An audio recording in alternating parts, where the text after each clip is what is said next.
అనంతపురం జిల్లా కళ్యాణదుర్గంలో నకిలీ ఈ స్టాంపుల కుంభకోణం వెలుగులోకి వచ్చింది. మీ సేవ కేంద్రం నిర్వాహకుడు పలు కంపెనీలకు నకిలీ స్టాంపులు విక్రయించి కోట్ల రూపాయలు కొల్లగొట్టినట్లు సమాచారం. ఈ ఘటనపై ప్రముఖ నిర్మాణ సంస్థ ఎస్ఆర్సి ఇన్ఫ్రా కంపెనీ వారు అనంతపురం 2 టౌన్లో పోలీసులకు ఫిర్యాదు చేశారు. దీంతో వారు నిందితులను అదుపులోకి తీసుకుని విచారణ చేపడుతున్నారు. కళ్యాణదుర్గం మండలం బోరంపల్లికు చెందిన బోయ ఎర్రప్ప అలియాస్ మీసేవ బాబు తన భార్య కట్ట భార్గవి పేరిట తహసీల్దార్ కార్యాలయం వద్ద మీసేవ కేంద్రం నడుపుతున్నాడు.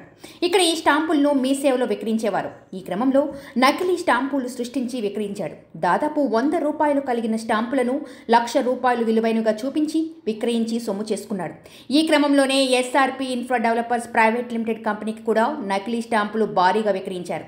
ఈ సంస్థ అంతర్గత ఆడిట్లో ఎర్రప్ప అలియాస్ మీసేవ బాబు ఇచ్చిన ఈ స్టాంపులను నకిలీవని గుర్తించి పోలీసులకు ఫిర్యాదు చేయడంతో ఈ స్టాంపుల కుంభకోణం వెలుగులోకి వచ్చింది. 2 టౌన్ పోలీసులు నిందితులను అరెస్టు చేసినట్లు సమాచారం. దీనిపై ఎస్ఆర్పి ఇన్ఫ్రా ప్రతినిధి సతీష్ బాబు మీడియాకు తెలిపారు.